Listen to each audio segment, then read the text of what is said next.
నమస్తే అండి. అందరూ ఎలాగున్నారు? ఏంటి? ఎండాకాలము మొదలైంది, ముగింపుని వచ్చేసింది కూడా. మనము ఎక్కువగా అండి ఆరోగ్యంగా ఫుడ్ తీసుకోవాలి.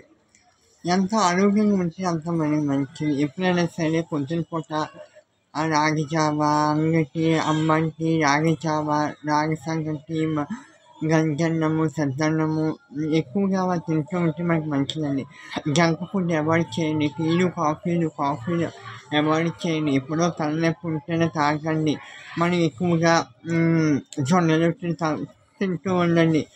చాలా చాలా మంచిది. నేటి కాలంలో ఎంత ఫుడ్డు జాగ్రత్తగా ఉంటే మన ఆరోగ్యం కూడా అంత బాగుంటుంది. మనం ఏం పెడితే అది తింటే మన చిన్న చిన్న సమస్యలు అవుతుంటాయి. అవన్నీ లేకుండా ఉండాలంటే మన ఆరోగ్యంగా చూసుకోవాలి. మంచి మంచి పదార్థాలు తీసుకోవాలి. వేడిగా తీసుకోవాలి. తాజా కూరగాయలు మనం కొనేటప్పుడు కూడా తాజాగా కొనుక్కోవాలి. అప్పటికప్పుడే వండుకోవాలి. తోటకూర, ఆకుకూరలు కూడా చాలామంది అప్పటికప్పుడు తెచ్చుకుని అప్పుడు కోసుకుని తింటే మంచిదని. బాగా వాడిపోయి ఫ్రిడ్జ్‌లో పెట్టినవి అవన్నీ తినకుండా ఎప్పటికప్పటికి వేడిగా తింటే మన ఆరోగ్యాన్ని మనమే కాపాడుకోవచ్చు. మనం కూడా బాగుంటాము.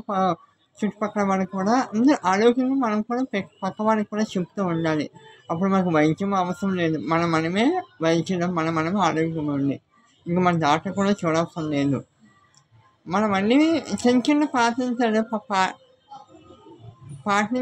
పాటించామనుకోండి మన చేతిలోనే అన్నీ ఉంటాయండి. ఆకు కాలిన తర్వాత, నిప్పు కాలిన తర్వాత అమ్మో అనుకుంటే ఇది అలాగే అండి. ఏం పెడితే తినకూడదు. ఆరోగ్యంగా ఉండాలి. నువ్వు సాయంకాలం పూట జంక్ ఫుడ్, ఆయిల్ ఫుడ్కి దూరంగా ఉండాలి. చాలామంది స్పైసీకి అలవాటు పడిపోయి ఎవరైనా అంతే. అలాగా మనం మన చేతిలోనే ఫాస్ట్ ఫుడ్కి మన ఇంట్లో తయారు చేసుకుని చక్కగా చేసుకున్నప్పుడు బాగుంటుంది.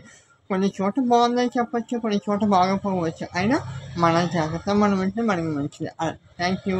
అలాగే నా ఛానల్ని సబ్స్క్రైబ్ చేయండి. మీకు తెలిసిన వాళ్ళకి కూడా షేర్ చేయండి. అందరూ బాగుండాలి. అందరూ మనం ఉండాలి.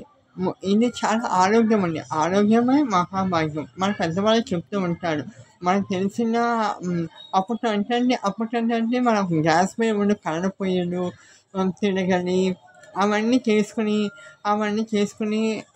ఆనాటి అమ్మమ్మ కాళ్ళు, నాయనమ్మలు, తాతయ్యలు 130, 140 సంవత్సరాలు బతికుండేవాళ్ళండి. కానీ ఈ రోజు అలా లేదు. అందుకే ఇప్పుడైనా మనం ఫుడ్డు మన జాగ్రత్తలో మనం తీసుకుని మన హాయిగా ఉన్నామనుకోండి మనం బాగుంటాము, అందరూ బాగుంటాము. ఏమంటారు? అంతే కదా. సర్వేజన సుఖినో భవంతు. అందరూ బాగుండాలి. అందరూ మనం ఉండాలి.